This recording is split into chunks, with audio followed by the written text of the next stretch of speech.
बोलिए सदगुरु भगवान की जय।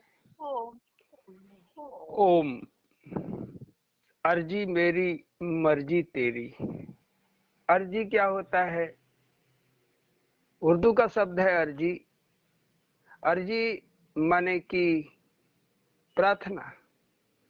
हम मंदिरों में जाके प्रार्थना करते हैं, धर्म स्थलों पे तीर्थों में जाके स्थापना करते हैं, अपना आराधना लगाते हैं भगवान से, बोल के लगाते हैं। कुछ लोग ऐसे हैं जो भजन के माध्यम से लगाते हैं,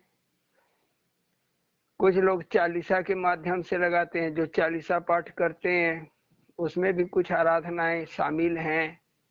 कुछ भगवान की प्रशंसा है और आपकी उसमें प्रशंसा के अलावा आपकी कुछ प्रार्थनाएं भी हैं जो आप रोज पाठ करते हो। वो जो प्रार्थनाएं हैं ये बड़ी जागृति का काम करती हैं, आपके चित्त को जगाती हैं, आपके चित्त को वो शक्ति प्रदान करती हैं, ताकत प्रदान करती हैं, टॉनिक प्रदान करती हैं, जिससे कि आत्म बल बढ़े। सोई हुई आत्मा का बल तो बढ़ाना ही पड़ेगा, जगाना पड़ेगा। तो ये भी जो आराधना होती है, प्रार्थना होती है, हमारी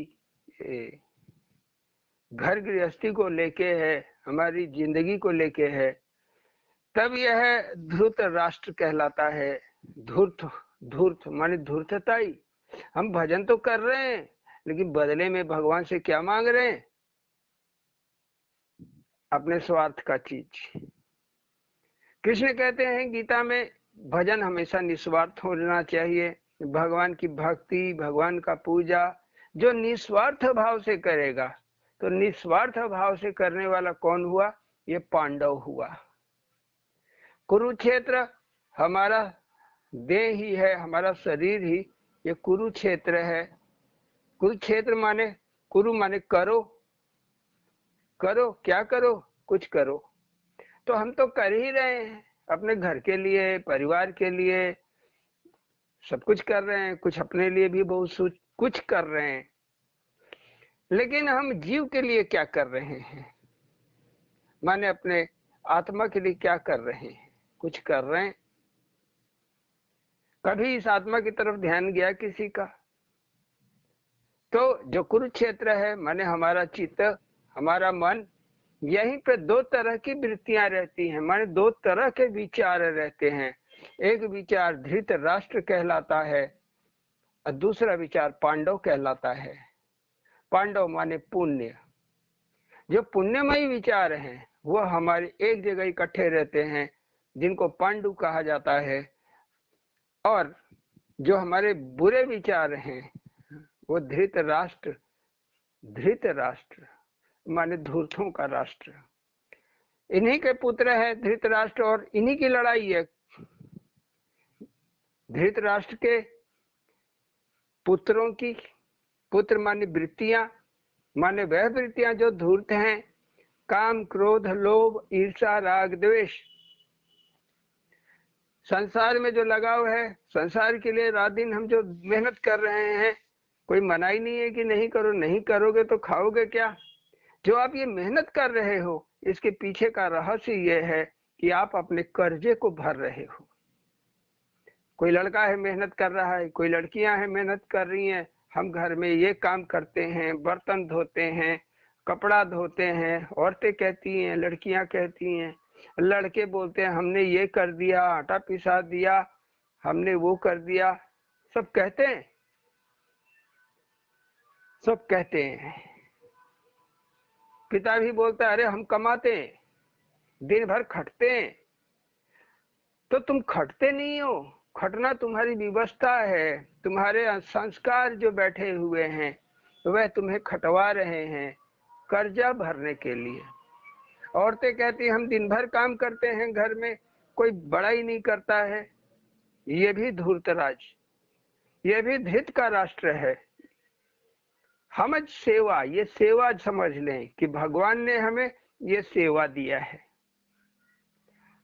इस इंसान की सेवा करना जिसे हमने बंधन है तो बंधन के तरीके हैं, ये पत्नी है, ये बच्चा है, ये माँ है, ये पिता है, ये नाती है, ये पोता है, ये देवर है, ये जेठ है, ये सास है, ये ससुर है, ये सारे हमारे बंधन हैं। तो बंधन हम विद्रोह करके लड़के काटते हैं। अब बंधन को काटने का आसान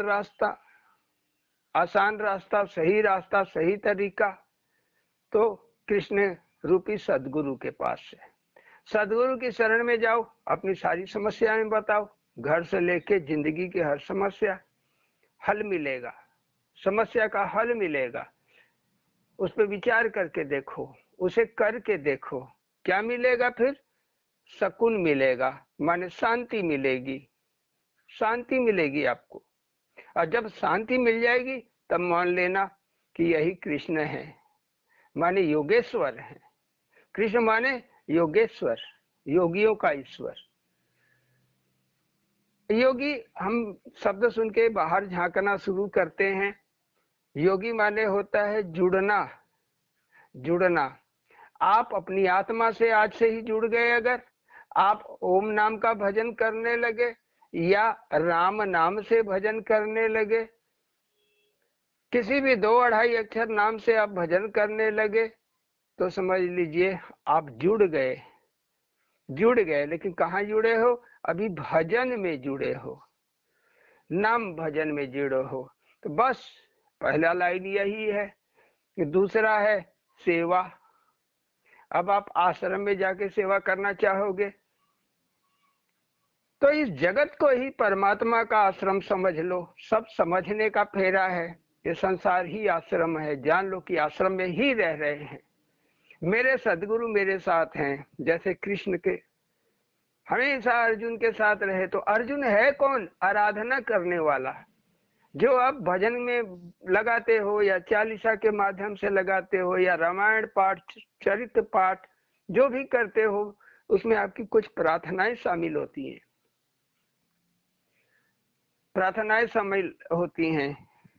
किसी प्रार्थना में आपको प्रार्थनाओं के माध्यम है, सदगुरु जब मिलेंगे तो आपकी ये प्रार्थनाएं एक लय पकड़ लेंगी। किस तरफ? परमात्मा को देखने का, भगवान को देखने का। तो भगवान को देखने का, अपना राज्य स्थापित हस्तिनापुर, हमारा चित्त ही हस्तिनापुर है। इसी चित्त पे मन के कब्जा करने के लिए ही इंद्रप्रस्थ, जिसने इंद्रियों के द्वारा प्रस्थ, माने इंद्रियों को जिसने विजय कर लिया, वह है इंद्रप्रस्थ। जो चित्त, जो मन जीत लिया, जो मन जीत लिया वो इंद्रप्रस्थ। और हस्ती माने होता है हाथी, जो अपना मन से चलने वाला है, गरजने ठरकने वाला है, वह है हस्तिनापुर है। कुछ ये सब यौगिक शब्द हैं जो बहुत कम लोग ही जानते हैं। तो आप अर्जुन हो, माने आराधना हो। जब अगर गुरु मिल जाएंगे तो आपकी आराधना किधर हो जाएगी? इच्छा क्या हो जाएगी? भगवान के दर्शन की। दूसरी इच्छा क्या हो जाएगी? मुक्ति की। तीसरी इच्छा क्या हो जाएगी? आनंद की। आनंद कैसा होता है? हम भी सोचते थे आनंद कैसा होता है, तो आनंद मिल गया। फिर हम सोचने लगे परमानंद क्या होता है, मतलब आनंद से भी कुछ बड़ा। तो परमानंद की भी स्थिति मिल गई, अनुभूति मिल गई। बस आप जो सोचते हो ये आपकी आराधना में शामिल हो जाता है। आप इधर सोचे, इधर वो आपकी किताब में छप जाता है, प्रिंट हो जाता है। फिर हमको एक सुनने में आया सुतीक्षण के केस में, सुतीक्षण नाम का अगस्त का जी का एक शिष्य था सुतीक्षण। तो ध्यान जनित सुख पावा, ध्यान से उत्पन्न, ध्यान की में जो सुख मिलता है, आनंद मिलता है, वह कैसा होता है? ध्यान जनित सुख क्या होता है? हमें तो मालूम नहीं था, क्योंकि ये सब अंदर की चीजें हैं। तो ध्यान जनित तो सुख क्या होता है, बिल्कुल इसका आनंद फिर ले लिए, ये सुख को पा लिए। तो जितना आप समझते जाओगे भीतर, तो आपको वह वस्तुएं मिलेंगी, वह अनुभव मिलेगा जो अलौकिक है। माने इस संसार में और किसी के पास नहीं है, वो खजाना आपके पास रहेगा। जैसे एक हमारा भजन है, लूट लूट भागा अरुण हरि का खजाना। तो हरि के ये खजाने हैं। अगर आप ज्ञान है इसका, आप जानकारी है इसका, तभी आप इनकी कामना करोगे। नहीं तो व्यर्थ की फालतू की कामनाएं आपको कहाँ लेके चली जाएंगी? धृतराष्ट्र में, दुर्योधन की सेना में उठा ले जाएंगी। कितने लोग कृपाचार्य, दुर्योधन की सेना में कृपाचार्य भी है।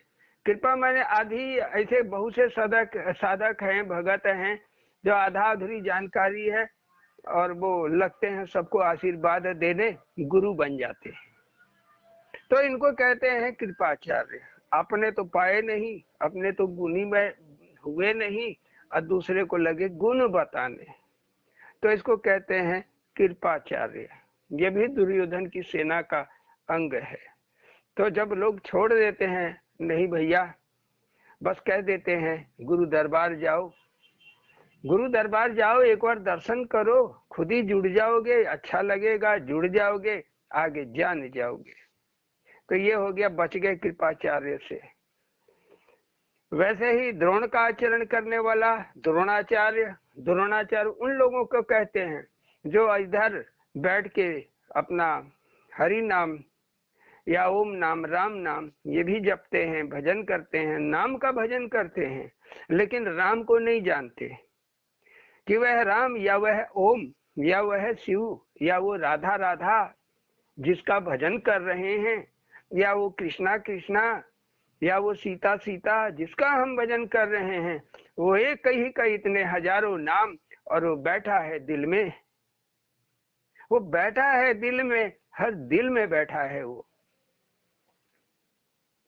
अगर इतना ज्ञान हो गया, इतना जानकारी न रहने पे तो लोग क्या करते हैं, दुर्गा माई की जय, मंदिर वो आएगा नवरात्र, अगरबत्ती चुनरी नरियल फूल लेके बैठ जाएंगे, वो वहां भी पूजा करेंगे। बाहरी पूजा से उनका मन ही नहीं भरेगा, मानेगा ही नहीं मन। शिवरात्रि आएगा, जाएंगे जल ढालने के लिए, क्योंकि उनका मन नहीं मानेगा। मन के ऊपर किसका कब्जा है? दुर्योधन का। दुर्योधन माने आत्मा से दूर धकेलने वाला दुर्योधन, जो बाहर में विश्वास दिलाएगा और आत्मा की तरफ लेके जाने वाला, यह पांडव है, यह पांडव है। तो आराधना बड़ा मूल है। आराधना हमेशा लगाइए। भजन नहीं आता, कीर्तन के द्वारा नहीं आता, कुछ नहीं, केवल सीधे सीधे हाथ से बोलिए, मुंह से बोलिए। हाथ से बोलिए माने ताली बजाते हुए बोलिए, हरि ओम गाते हुए बोलिए। तो ये हो गया भजन का भजन, और आप अपनी बात भी बोल दिए।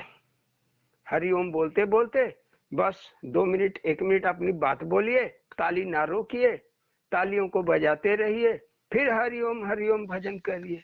देखिए आप और भगवान के बीच में कैसा कनेक्शन आपको मिल जाता है, कैसा कनेक्शन मिल जाता है। इस कनेक्शन में अब बाधा डालने वाली एक माया ही है जो आपके अंदर बैठी हुई है।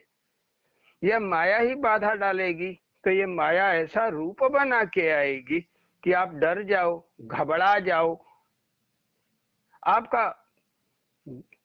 आपका जो ये ज्ञान है कि नहीं, नाम भजन करने से भगवान की कृपा मिलती है, अगर सही सही लेना है तो नाम भजन और कीर्तन करो, सही सही कृपा भगवान की पा जाओगे। जो भीतर बैठा हुआ है वह सब जान रहा है। तो इस मार्ग से माया हमेशा दूर ले जाना चाहेगी, क्योंकि आप भजन करने लगोगे। जैसे थोड़ा सा आग पाके, थोड़ी सी अग्नि पाके घास फूस तुरंत फुक से जल जाता है, वैसे ही भजन की अग्नि से, भजन अग्नि है, इस भजन की अग्नि से आपके छोटे मोटे संस्कार जो आपको हल्के फुल्के तकलीफ देते रहते हैं, वो खट से जल के खत्म हो जाएंगे, जलते जाएंगे। जितना भजन आप करेंगे आप यही के संस्कार जलेंगे। कौन से संस्कार जलेंगे? ये दुर्योधन क्या है? पूरा संस्कार है, आप ही के अंदर बैठे हुए सारे संस्कार है, सारी वृत्तियां हैं। वैसे ही करण, भार उठाने वाला, मेरा भार कौन लिया? भैया हमने दे दिया दुर्गा माई को अपना पूरा भार। लेकिन हम दे नहीं पाते हैं, कहते हैं हे भगवान तेरा तुझको अर्पण काल आगे मेरा। लेकिन फिर जहां मेरे की बात आती है, जहां लगने की बात आती है, वहां पीछे हट जाते हैं। अरे जाएंगे सत्संग में, दर्शन में जाएंगे, सत्संग करने, दर्शन करने, तो 500 खर्च हो जाएगा, एक दिन का जो है समय भी नुकसान होगा। इस तरह के विचार आना, यही कारण है, यही कारण है। तो ये माया के अंग है। माया कुछ है नहीं, एक प्रतीक के माध्यम से आपके सामने आएगी, आपको पहचानना है। गुरु दरबार से जुड़ जाइए, पहचानने लगेंगे। एक बार स्वामी जी का दर्शन कीजिए। अब ऐसे जो नजदीक में हैं उनको महीना 2 महीना में दर्शन करते रहना चाहिए। जो बहुत दूर हैं उनको कम से कम 1 साल में एक बार तो दर्शन का प्रोग्राम बनाना चाहिए। और जो थोड़ा माने अपनी सुविधा के अनुसार, लेकिन 1 साल से ज्यादा न हो। जैसे कि मोबाइल को बार बार चार्ज करना पड़ता है, वैसे ही हमारी जीवात्मा जो अज्ञानता में बैठी हुई है, इसको बार बार चार्ज करना पड़ता है, शॉक देना पड़ता है, तब हमारी गाड़ी मेंटेन रहती है, फर्स्ट क्लास रहती है, धारावाह भक्ति चलती रहेगी। संसार का कितना भी बोझा आ जाए आपके सिर पे, चुटकी बजा के सब करते हुए चले जाओगे। आप ही के देह से, आप ही के शरीर से भगवान सब करा लेंगे। क्योंकि वो तो जब से आप पैदा हुए हो, क्या गर्भ में आए हो, वो आपके अंदर ही बैठा हुआ है। कबीर साहब कहते हैं आवे जावे सो माया। लोग कहते हैं फलनवा आत्मा पकड़ ली, वो उसका भूत पकड़ लिया, ऐसी बातें करते हैं। एक मियान में 2 तलवार कहाँ? एक मियान में 2 तलवार नहीं आती है। वैसे ही एक खोल में 2 आत्मा नहीं रह सकती। एक ही आत्मा है, तो 2 आत्माएं कहाँ है? जो कहे संसार में कि 2 आत्माएं, तो वो जरूर द्रोणाचार्य समझ लो। द्रोणाचार्य अभी ये 2 में विश्वास कर रहा है, जो वही द्रोणाचार्य है। जो जानता है वो आत्मा तो एक है और वो व्यापक है, सब जगह है, सब में। और असली मालिक, असली भगवान यही है। तब जो है तो आराधना जो हमारी, कहने का मतलब है अर्जी मेरी मर्जी तेरी। अब उसकी मर्जी है, माने मर्जी उसकी क्या? आपको अपना कर्म फल ही मिलेगा। आप आराधना लगाते रहिए, वो आपको रास्ता दिखाते जाएगा। कहीं बहुत दिन तक आप रास्ता न पकड़ पाए तो वह पकड़ के चला देगा और आपसे सब कुछ करवा लेगा, समर्पण भी वो करवा लेगा। वो है गुरु, ऐसा गुरु है। तो भजन कीजिए, गुरु को ना तलाशिए। तो हमारी अर्जी क्या है भगवान से, वो भी सुन लीजिए। अर्जी मेरी मर्जी तेरी, आनंद गुल गुलशन होगा। अर्जी मेरी मर्जी तेरी, आनंद गुल गुलशन होगा। जहां जहां हरि चरण तेरे, वृंदावन तहां होगा, वृंदावन तहां होगा। हे प्रभु मेरी अर्जी है, मर्जी आपकी है। आनंद गुल गुलशन होगा। क्या आनंद? परम आनंद, सत चित आनंद, यही आपका गुलशन है। परमात्मा सत चित आनंद, परमात्मा का एक स्वरूप है। वो अनंत स्वरूपा का एक स्वरूप है। जैसे हमने इच्छा किया कि ध्यान जनित सुख क्या होता है, आनंद क्या होता है, दर्शन क्या होता है, परमानंद क्या होता है, तो ये पूरा गुलशन है। गुलशन है। जैसे आप अपने घर परिवार के लिए, जिंदगी के लिए सोचते हो, बुढ़ापे के लिए सोचते हो, वैसे ही जो भगत होते हैं वो जो शब्द जान जाते हैं उसके बारे में, उसी के बारे में पूछते हैं। जैसे करुणा बहुत ज्यादा पूछती है। पूछने वाले में एक रीना का भी नाम है, दीपनगर, वो भी बहुत पूछती है। जहां शंका होती है जरूर पूछती है। तो जहां शंका है उसको पूछ लेना ही हमारे कांटे को दूर करना बराबर है। तो क्या होगा, आनंद गुल गुलशन, ये गुलशन को बनाना होता है और सदगुरु बनवाते हैं। मेहनत किसको करना है, साधक को, भगत को, क्योंकि पार भगत को होना है। गुरु का जो होना था सो हो गया। भले ही उनको टीबी पकड़ ले जैसे साईं बाबा को, भले ही कैंसर पकड़ ले जैसे रामकृष्ण परमहंस को, जैसे कोरोना पकड़ ले जैसे अड़गड़ानंद को, बुखार पकड़ ले जैसे मड़ैया बाबा को, कोई फर्क नहीं पड़ता, पकड़ने दो। वो देह में है ही नहीं, देह में है ही नहीं, वो व्यापक हो गए हैं, देह से बाहर निकल गए हैं। अब ये देह खाली इसी के लिए है। ये देह ही वो अहिल्या है जिसका उद्धार भगवान करते रहते हैं। वो परमात्मा इस देह को, जिसको, जिस भगत को जो देना होता है, जो देना होता है, पहले तो श्रवणामृत, माने आप कान से सुनो और विश्वास करो तो हो गया श्रवणामृत। सुन के अमृत को पा जाना। विश्वास हुआ नहीं, श्रद्धा झुकेगी। जब श्रद्धा झुकेगी तब तो आ गए अखाड़े में। तब तो आप राम नाम भजन करोगे, चाहे ओम नाम का भजन करोगे, भजन एक ही नाम से, कीर्तन किसी नाम से कर सकते हो, सांस का भजन, सांस का भजन केवल एक नाम से। तो तहां तहां हरि चरण तेरे। तो आप जहां जहां भजन करेगा, जो चित्त जो मन भजन करेगा, तो वहां क्या होगा, वृंदावन तहां होगा। वृंदा क्या होती है, भक्ति। वृंदा भगत थी विष्णु भगवान की, इसलिए भक्ति का एक नाम वृंदा भी पड़ गया। ऐसी वृंदा, ये ऐसी वृंदा है कि सब त्याग के भगवान को पा जाती है। जलंधर के चक्र में, माया के कुछ चक्र में फंसी हुई वृंदा, मतलब आप माया के चक्र में, आपका भी तो चित्त फंसा हुआ है। आप भक्ति करना चाहते हो, उलझने हजार हैं। करना तो सब चाहता है लेकिन उलझने हजार हैं, बात बनती नहीं है। लेकिन एक बार हम सुनने का काम करें तो धीरे धीरे ये गुलशन, भगवान का जो वृंदावन है, माने जिसको कहते हैं भक्ति, वह हमारे अंदर भरने लगती है। और एक दिन ऐसा आ जाएगा कि आपको कोई छेड़ने वाला नहीं रहेगा, परेशान करने वाला नहीं रहेगा। देख के झांक के लड़का कहेगा, रिश्तेदार कहेंगे, बच्चे कहेंगे, रहने दो, ध्यान कर रहे हैं, हल्ला ना करो, उठाओ नहीं। बस एक बार ये अमृत कानों तक जाए तो आगे है, प्रेम बयारी तहां बहेगी जहां तेरा चरण होगा। प्रेम बयारी तहां बहेगी जहां तेरा चरण होगा।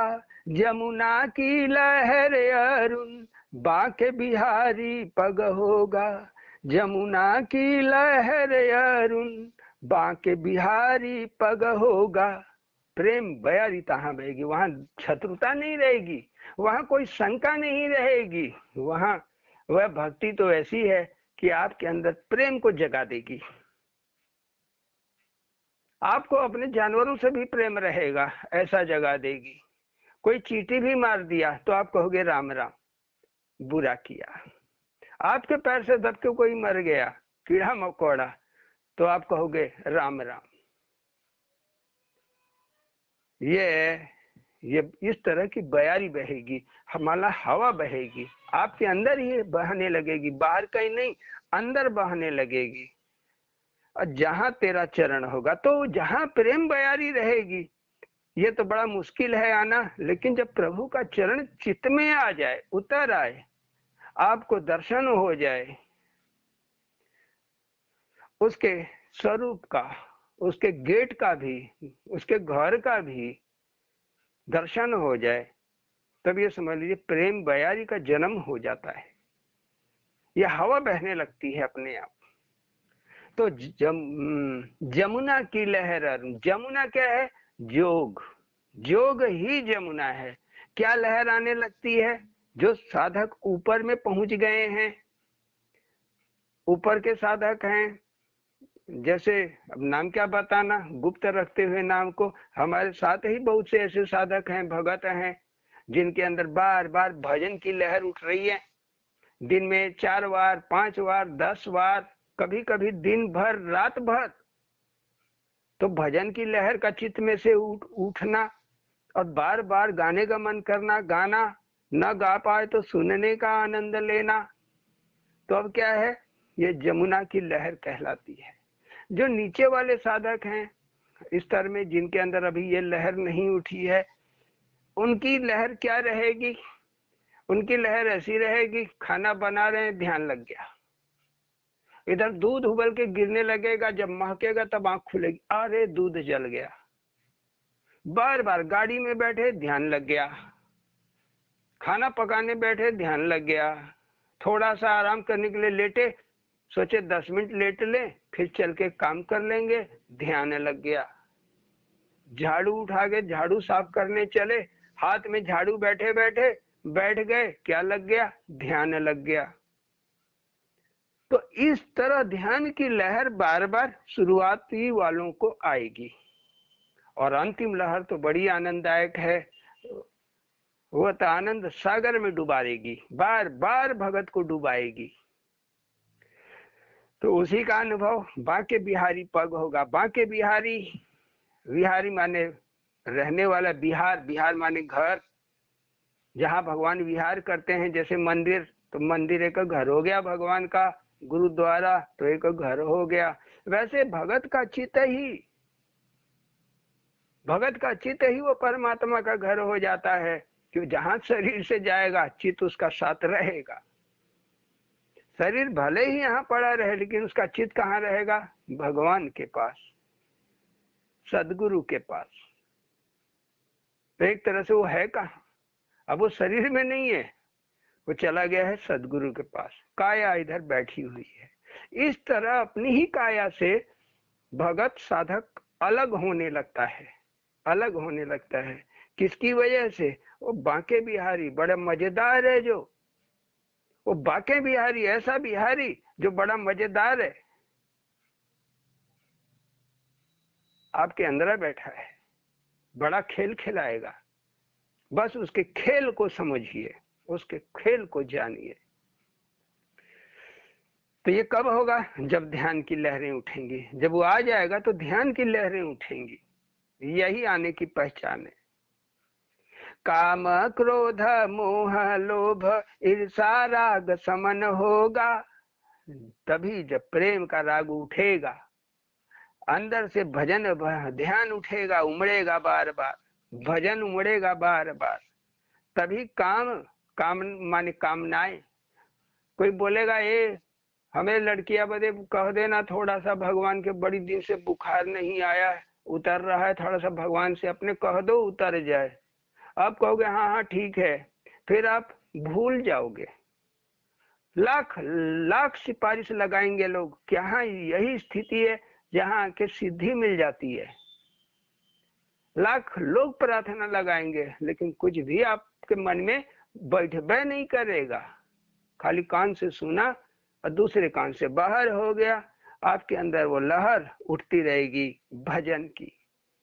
जब ये लहर उठ जाएगी तो क्रोध, गुस्सा का शमन हो जाएगा, मोह का भी खत्म हो जाएगा, आपका लोभ भी, ईर्षा भी, खट विकार जो है यह खत्म होने शुरू हो जाएंगे। और जब ये खट विकार मरेंगे, खत्म होंगे, जैसे दुर्योधन पूरा 100 भाई, तो वैसे ये सैकड़ों सैकड़ों जो पाप ग्रह दुर्योधन की सेना बैठी हुई आपके अंदर, रोकने के लिए रास्ता, ये एक एक मर के खत्म होंगे। आपको कामना इसलिए आता है कि आप भगवान की तरफ ना जा पाओ, संसार की कामना इसलिए आती है, क्रोध इसलिए आता है ताकि आपका पाप बढ़े। आप मोबाइल तोड़ दोगे, कुर्सी तोड़ दोगे, लड़के को तमाचा जड़ दोगे, बेवजह से लोगों को एकदम हिला के रख दोगे, तो ये क्या है? पाप ग्रह। तो ये भी धीरे धीरे खत्म होगा। तो क्रोध, मोह, लोभ, ईर्ष्या, कोई घर में कुछ अच्छा खा लिया, घर में कुछ अच्छा ले लिया, घर में 4 भाई में एक भाई बढ़िया कमाने लगा, बिजनेस करने लगा, तो लोगों को 3 को आंखें हो जाती, अरे इतना कैसे बढ़ रहा है रे, जरूर चोरी करता होगा, चोर है। ये सब क्या मतलब? हम दूसरे को क्यों देखें? तो जब ये लहर उठेगी तो आपके पास समय नहीं रहेगा इन सब बातों को देखने का, न सुनने का। तो काम, क्रोध, मोह, लोभ, ईर्षा, राग समन होगा, कृपा तेरी ए सखा, मूर्ख भी पंडित होगा। लोग कहते हैं अरे पढ़ा लिखा नहीं, अंगूठा छाप। कुछ पढ़ने की जरूरत नहीं है, खाली आप भजन में भगवान की कृपा बरस जाए, आप भजन में डूब भर जाओ, एकदम महापंडित हो जाओगे। कबीर का थे अंगूठा छाप, दादा गुरु हमारे परमानंद जी अंगूठा छाप, क्या से क्या कर दिए। काली दास क्या था? अंगूठा छाप। फर्क नहीं पड़ता है, कितने भी आप मूर्ख हो, बस आपको कृपा मिल जाए कि आप ध्यान पकड़ने लगे, आपको 1 ही मिनट 10 ही मिनट का ध्यान लगने लगे, आंखें बंद होने लगे, बार बार नींद आने लगे, बार बार आंखों से आंसू गिरने लगे, बार बार आंसू गिरे भगवान को याद करके या कुछ बात को याद करके भगवान गिरने लगे। जब आप भजन में बैठो, ऐसे नहीं कि दिन भर, आप भजन में बैठो, ध्यान करने बैठो, शांति से, और आपके आंसू गिरने लगे। तो ये सब फिर निर्वाण का रास्ता है, निर्वाण के लक्षण है। बस सही सही जानकारी हो जाए, सही सही कृपा मिल जाए, सदगुरु की, सदगुरु कृपा मिल जाए, आगे खुदा भगवान चलाते हैं। समझाना जीव को है, पढ़ाना जीव को हो। राम को क्या पढ़ाएगा कोई, परमात्मा को कोई क्या क्या बता सकता है? सीधी सीधी ये बात। तो अगली, श्रद्धा विश्वास कठोर, भक्ति पलना होगा। श्रद्धा और विश्वास यही दो जरूरी है, अगर ये कमजोर होगा तो पलना आपका टूट जाएगा।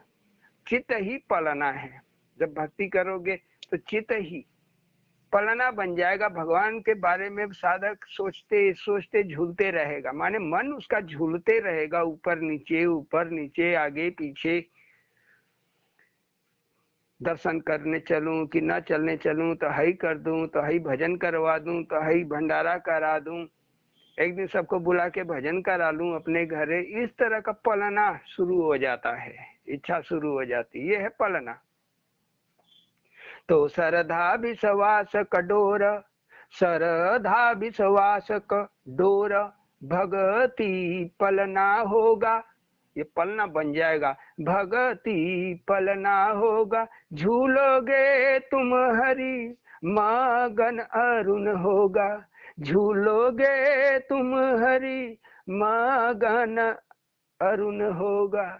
तुमको देख देख के मगन होगा, चित्त में झूलो तो तुम। जैसे सूरदास चित्त में देखते हुए झूलते रहे, कबीर साहब झूलते रहे, तुलसी झूलते रहे, मीरा झूलती रही, दादा गुरु झूलते रहे, स्वामी अड़गड़ानंद जी झूलते रहे, आप भी झूल सकते हो। झूलो, याद तो करो, याद कर कर के झूलो, तो मगन अरुण होगा। तो कोई भी भगत अरुण, आप ही अरुण हो, आप ही वो भगत हो। तो अरुण माने तो वही होता है सूर्य। अरुण का जो सूर्य का रंग है, शुरुआत लाल, फिर बाद में कितना भीषण हो जाता है, चमकीला, कि निगाह नहीं पड़ती है। ऐसे ही अरुण का रंग बदलता है, अब फिर अस्त होते होते फिर लाल हो जाता है, उसके बाद गायब हो जाता है। उसके बाद वो गायब हो जाता है, अंधेरी रात में वही पुनः लौटता है, सूर्य और चंद्र वही सूर्य लौटता है चंद्रमा और तारों के रूप में। अंतःकरण की बात बता रहे, बाहर वो साइंस वाले साइंस ना बोलते रहेंगे अरे ऐसा नहीं है, ये अंतःकरण की बात कर रहे हैं। ये चांद सितारे सूर्य सब आपको अंदर नजर आने लगे तो आप अरुण हो गए। तो आगे, तीर्थ तीर्थंकर अरुण। अब तीर्थ क्या है? तीर्थंकर। तीर्थंकर जो जीवित हैं, अब जैसे जो जीवित महापुरुष हैं, स्वामी अड़गड़ानंद जी आज के डेट में हमारी निगाह में ये तीर्थंकर कहते हैं। तीर्थंकर माने कि आप गए, इनका दर्शन भर कर लिए, आप इनकी आवाज भी सुन लिए, मोबाइल पे ही सुन लिए, तो ये तीर्थंकर, इसका फल आपको मिलेगा। तीर्थंकर होता है मतलब आपको फल देने वाला, आपको फल प्रदान करने वाला। किस रथ का? तीर्थ का। मतलब आपका मन पवित्र, तीर्थ में जाते हैं तो क्या हुआ? मन चोर रहता है, मन पवित्र, मन चंगा, श्रद्धा झुकी हुई, तीर्थ के प्रति श्रद्धा झुकी हुई, विश्वास बढ़ा हुआ। वैसे ही किसी सदगुरु के ऊपर आपका विश्वास और श्रद्धा बढ़ा रहेगा, प्रसाद की आशा रहेगी। तो यहाँ तो कुछ प्रसाद नहीं लगता है, श्रद्धा ही प्रसादी है, श्रद्धा ही आपका लगाया हुआ प्रसाद पाते हो, एकदम सदगुरु आपके ध्यान में खड़े हो जाएंगे। तो ऐसे सदगुरु जो ध्यान में आके खड़े हो जाएं, आप 1000, 2000, 20,000 किलोमीटर दूर क्यों न रहे, वो उसको कहते हैं तीर्थंकर। इसीलिए उनका दर्शन करते रहना चाहिए। तीर्थ तीर्थंकर अरुण, जहां हरि चरण होगा। समझ लो कि वो हरि का चरण ही है, ना जानो कि वो अड़गड़ानंद है कि कोई और महात्मा है, ये जानो उसको कि ये राम का चरण है, परमात्मा का चरण है। चरण माने ये नीचे वाला पैर नहीं, माने एक पार्ट है तुम्हारे भजन का, तुम्हारी जिंदगी का, तुम्हारी राम लीला जो होगी तुम्हारे अंदर, उसका एक पार्ट है गुरु का आना, महात्माओं का बार बार आना, बार बार महात्माओं के दर्शन करना। ये एक पार्ट है जिसको कहते हैं फर्स्ट स्टेज। तब सेकंड स्टेज द्वापर आएगा, तब उसकी बात जब आएगी तब बताया जाएगा, अभी तो इतने काफी है। तो फिर आगे क्या होता है? भुक्ति मुक्ति पाए जीव, बंधन समन होगा। इसी बंधन आपका कटेगा। जैसे ही सदगुरु आपके हृदय में उतर आया, तीर्थंकर उतर आया, तो आपका चित्त अब तीर्थ बनने लगेगा। तो भुगति माने आपको बाहर जो कमी है, रुपया पैसा की, बिजनेस नहीं चल रहा है, धंधा नहीं चल रहा है, नौकरी में गड़बड़ी है, पता नहीं कब निकाल दे भगा दे कोई, डर डर के नौकरी कर रहे हैं, जीवन में जी रहे हैं तो 10 लोग धमका के बैठे हैं, जैसे संत राय को सब धमका के बैठे थे कि घर नहीं बनने देंगे। हमने कहा डटे रहो, भगवान तुम्हारे साथ है। गांव वाले जुट के लाख विरोध कर ले, लेकिन कुछ नहीं कर पाए। हम कहा तुम बनाते रहो, उनको गाली देने दो। बना लिया। तुम भुक्ति, इसको कहते हैं भूगति। भूगति, भू में गति, इस संसार में रहते हुए जो तुम्हारी गति है वो भगवान वो भी चला देते हैं तुम्हारी समस्याएं। कई बच्चे ऐसे हैं बिल्कुल नहीं पढ़े, साल भर नहीं पढ़े, फोन करके प्रार्थना कर रहे हैं प्रभु जी पास करा देना, पास हो गए। इसको कहते हैं भूगति। भगवान के भजन का यही परिणाम एक न एक दिन निकलने लगता है। अब मुक्ति भी पा जाते हैं। मुक्ति माने ये नहीं कि मर गए तब छुटकारा, नहीं, जीते जी ही मुक्ति पा गए माने कोई टेंशन नहीं। मुक्ति यही है, कोई टेंशन नहीं, मस्त मस्त भजन है। थोड़ा सा टेंशन आए नहीं कि भगवान उधर पहुंच के दुरुस्त कर देते हैं आपको। 10 मिनट 1 घंटे से ज्यादा टेंशन नहीं टिकेगा। ये भी ग्रह की वजह से है, पुराने पापों की वजह से, ये भी कट जाएगा। तब तो भुक्ति मुक्ति पाए जीव बंधन समन होगा। अर्जी मेरी मर्जी तेरी आनंद कानन होगा। कैसी अर्जी लगी है कि आनंद चाहिए। कानन माने होता है जंगल। कैसा जंगल चाहिए? डरावना नहीं, आनंद वाला जंगल चाहिए। तो इसलिए योग को वन भी कहा जाता है। वृंदावन माने योग का ही वन है, योगी का ही वन है। योगी कहाँ विहार करता है? अपने भगवान में, किसमें? वह कृष्ण। कृष्ण माने क्या? जो छिपा हुआ है। कृष्ण माने होता है छिपा हुआ। काला, तो काले में काला का दिखेगा? तो बिल्कुल वो मिला हुआ है, इस संसार में ही मिला हुआ है, नजर नहीं आता है। कैसे पकड़ेंगे? बंसीधर। मयूर पंख, मोर का पंख आनंद का प्रतीक है। बंसी भगवान की बोल है। जो आप सपना देखते हो, ये भगवान की बंसी है, बांसुरी है। तो आनंद कानन होगा। अर्जी मेरी मर्जी तेरी आनंद कानन होगा। रमण करे बिहारी घट वृंदा बन होगा। रमण करे बिहारी घट वृंदा बन होगा। वह सारा आनंद तुम्हें घर में ही मिल जाएगा, माने अपने चित्त में मिल जाएगा। नफरत द्वेष हिंसा मिटेगी, हिंसा ही मिट जाएगा। मन में हिंसा का भाव ही नहीं आएगा सबके प्रति। बस भगवान में किसी के लिए प्रेम भी नहीं आएगा, न किसी के लिए वैर भाव आएगा। आपको समय ही नहीं रहेगा किसने क्या बोला, याद ही नहीं रहेगा किसने क्या किया, वो भी भूल जाओगे। चैतन्य महाप्रभु के जैसे नाचते गाते हुए खुद में ही आनंदित रहोगे। क्योंकि आप अपने जहां हो, जैसे हो, वहीं परमात्मा है। अंदर तो अंदर, बाहर भी दिखने लगते हैं। तो रमण करे बिहारी, इस तरह जब भगवान रमण करते हैं, आप में आ जाते हैं, आपकी श्रद्धा और विश्वास में उतर आते हैं अगर भगवान, तो आपके घट में घट घट में वृंदावन हो जाता है। भीतर देखो तो आनंद, बाहर देखो तो आनंद।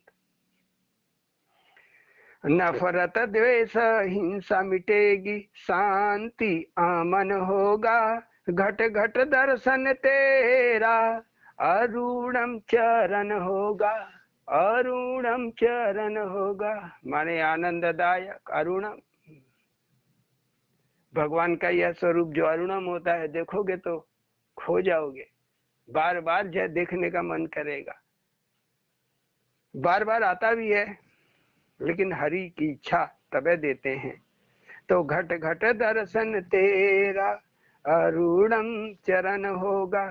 भजन कीर्तन सुमिरन चिंतन सब तेरे चरणन होगा। आप जो भी उठे, चाहे आप चिंतन माने कुछ सोचने और विचारने लगोगे, तो भगवान की बात चली आएगी। जैसे शुरुआत में माया चली आती है, सोचो भगवान के लिए, लेकिन ये मन का सोचने लगता है का काम बिगड़ा, का काम बना, बस दिन भर का चूल्हा चौका का काम। और यही जब कीर्तन में लग जाएगा तो चूल्हा चौला ही भूला जाएगा, चूल्हा चौका ही भूला जाएगा, याद ही नहीं बैठेगा। तब भगवान ने जबरदस्ती कहेंगे चल बेटा भोजन बना ले, टाइम हो गया। वही भगवान आपको चेत दिलाएगा, होश में वापस लाएगा, कहे अरे अपना कमवा तो कर दो। तो सब तेरे चरणन होगा।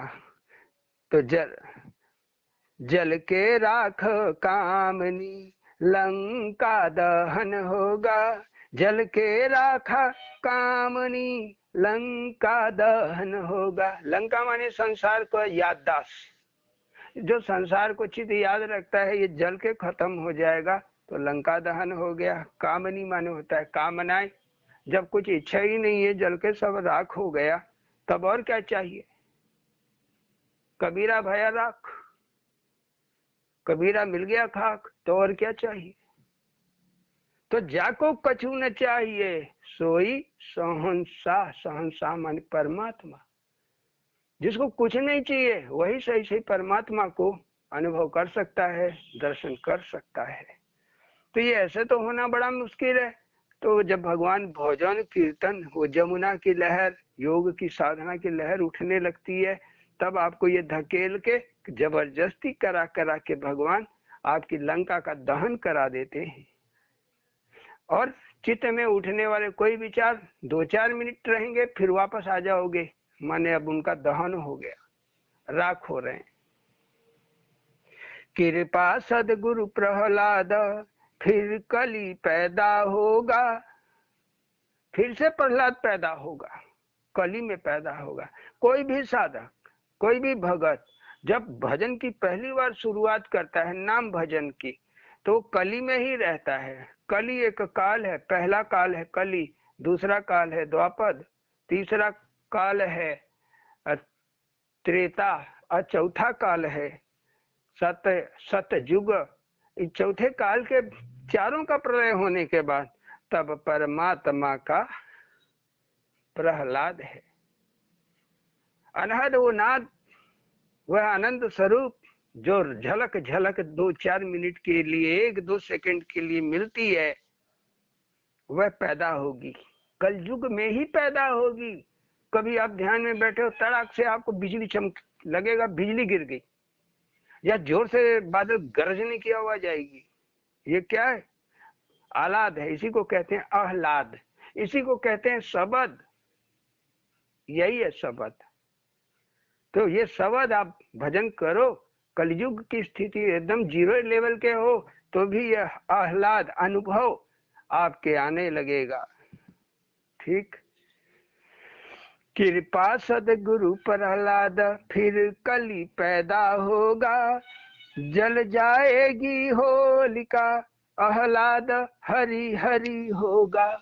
हरि हरि माने आनंद, आनंद आनंद, आनंद का आह्लाद हो जाएगा। आप मस्त हो जाओगे, चोला मस्त हो जाएगा, मन मस्त हो जाएगा, संसार की चिंता खत्म, घर परिवार की चिंता खत्म। जो होगा अब देखते जाओ, बस बैठ जो है एक दास की तरह, गुलाम की तरह, बंदी की तरह देखते जाओ क्या हो रहा है, जज साहब क्या कर रहे हैं, क्या ऑर्डर, क्या आदेश होता है, क्योंकि जज वही है। फिर वो प्रशासन माने पुलिस वाले, कलेक्टर, एसपी, कलेक्टर प्रशासन में आ गया। अब प्रशासन क्या करता है? उस आदेश का पालन कराता है। अब देखते रहो। राम मड़ैया बैठ के सब कर मुजरा ले, जाकर जैसन चाकरी दाता राम दे, जाकर जैसन चाकरी दाता राम दे। वो राम देगा, वो परमात्मा देगा, बस देखना भर शुरू करो। लेकिन ये तो गहरी साधना वालों के लिए है। गहरी साधना वाले, जैसे अब संत राय को ये बोध हो गया कि देखना शुरू करो, सरोजा ने देखना शुरू किया, डॉक्टर साहब देखते देखते देखने लगे, तो कुछ ऐसे हैं जो देखते देखते समझ लिए। उसी में से एक उदाहरण, ज्योति गई नैनन की, गल गया हाड़ मास। आंख कमजोर हो गई, हाड़ मास हड्डी झूलने लगी। हड्डी का हाल ये हुआ, कमर दर्द, अंगूठा दर्द, कंधा दर्द, तो पीठ दर्द, दर्द दर्द माने हाड़ हड्डी गल गया। ज्योति गई नैनन की, जल गया हाड़ मास, भरोस अरुण सबरी रही। भरोस अरुण सबरी रही। अरुण कहता है कि सबरी तो भरोसा की, क्या किया उसने? गुरु कहे थे सबरी अब मैं जा रहा हूं, देह छोड़ के, तू आश्रम को छोड़ के ना जाना, एक दिन योगेश्वर यहाँ आएंगे, पुरुषोत्तम यहाँ आएंगे। बस तब से सबरी इंतजार करती रही। ये हालत हो गया, बुढ़ापा आ गया, लेकिन दर्शन पाई। क्यों पाई? गुरु श्रद्धा विश्वास। गुरु की बातों में श्रद्धा लगा के बैठी, बातों पे विश्वास करके बैठी। हम भी अपने गुरु की बातों पे विश्वास किए, और जो जो गुरु कह दिए 100%, 100%, ये ना कि 1% कम हो जाए, पूरा 16 आना, वही हम देख रहे हैं। जो गुरु ने कहा वही देख रहे हैं। तो आपका भी ऐसा समय आएगा जब आपकी गहराई ऊपर आएगी तो आप देखना शुरू करोगे, हड़बड़ाना, परेशान होना नहीं,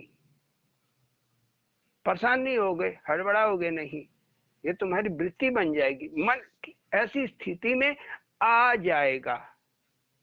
यही तो वो सहदेव है, इसी को महाभारत का सहदेव कहते हैं। इसी को रामायण में क्या कहते हैं, चौथा लड़का जो था शत्रुघ्न। शत्रुघ्न, ये हमारे अंदर की वो शक्तियां हैं जो हमें इस लड़ाई में, जंग में जीत दिलाती हैं। तो ज्योति गई नैनन की, गल गया हाड़ मास, भरोसा अरुण सबरी रही, गुरु श्रद्धा विश्वास। गुरु श्रद्धा विश्वास, श्रद्धा और विश्वास क्या है, गुरु है। तुम्हारी जैसी श्रद्धा तुम्हारा गुरु ऐसा ही कर देगा, जैसा विश्वास वैसा ही कर देगा। तो यही तुम्हारी श्रद्धा और विश्वास ही गुरु है, माने मंत्र है। बोलते हैं अरे गुरु सिखा दो, माने कुछ हमको दावपेच सिखा दो। तो ये दावपेच क्या है, तो साधना का दावपेच है श्रद्धा सबूरी। श्रद्धा सबूरी, या कहो श्रद्धा विश्वास। विश्वास सबरी, सब्र रखो, विश्वास माने भरोसा रखो, बस। छोड़ अवध हरि चली आए। अब देखिए, अवध को छोड़ के हरि चले आते हैं, किसके लिए, सब्र करने वाली शबरी के लिए।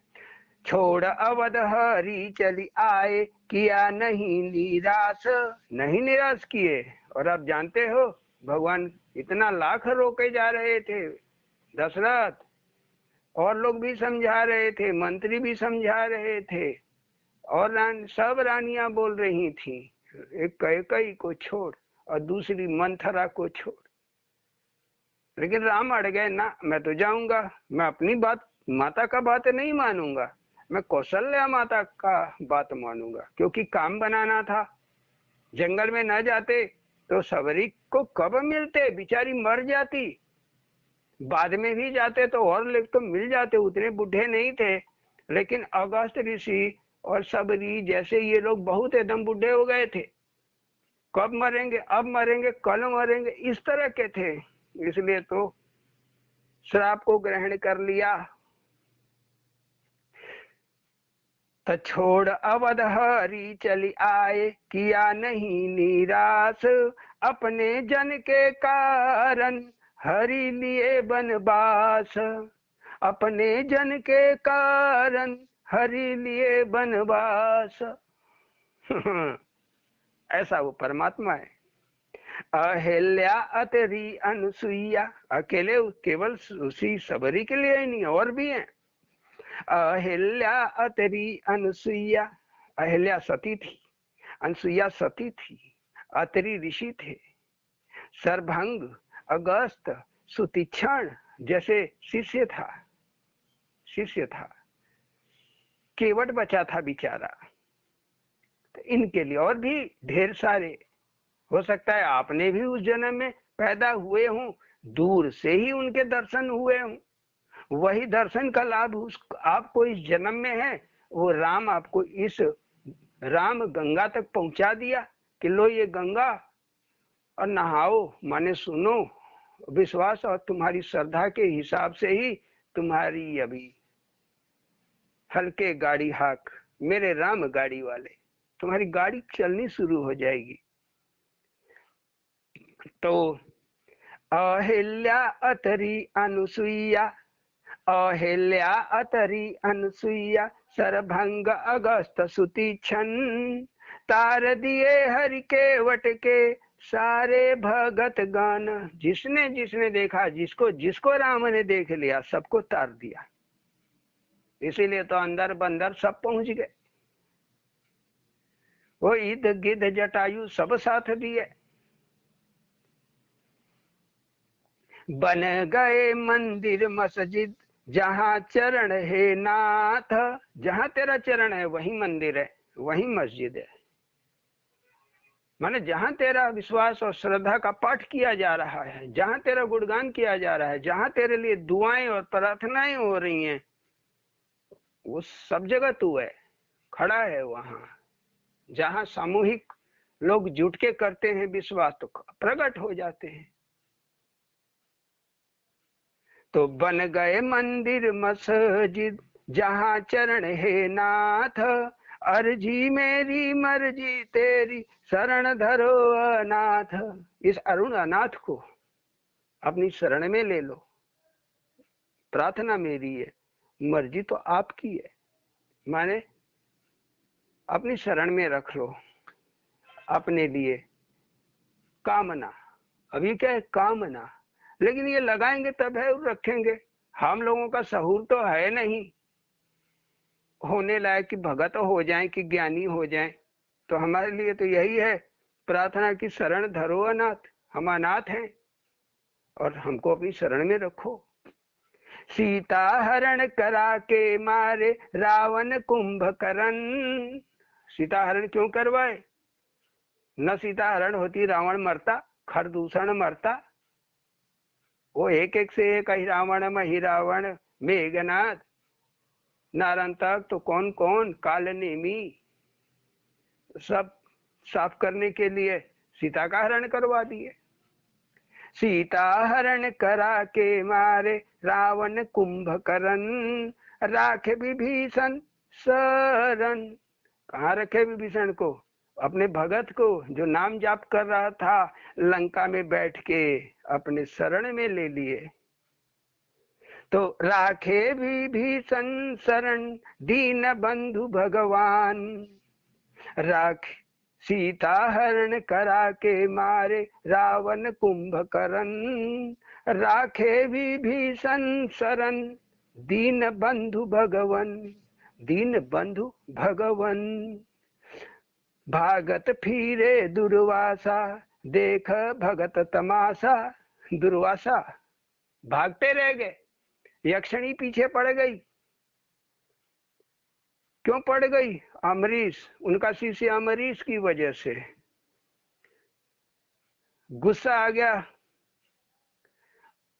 दुर्वासा को अमरीश के ऊपर। कहे देखो अमरीश तुम्हारा आज व्रत है। कहा जी महाराज, ये ब्राह्मण लोग आ रहे हैं, भोजन कर लेंगे तो मैं ये तब खाऊंगा, बुद्धापन हो जाएगा मेरा। तो ब्राह्मण लोग बोले नहीं नहीं नहीं, पहले तुम खाओगे, तब उसके साथ हमारे साथ बैठ के खाओगे, तब तुम्हारा समापन होगा। तो क्या ठीक है। दुर्वासा ऋषि बोले रुको मैं नहा के आता हूँ। 1000 शिष्य लेके गए थे, गए नहाने। नहाते नहाते उनको इतना लेट हो गया, सब ऋषि कहने लगे, महात्मा कहने लगे चलो बैठो खाओ।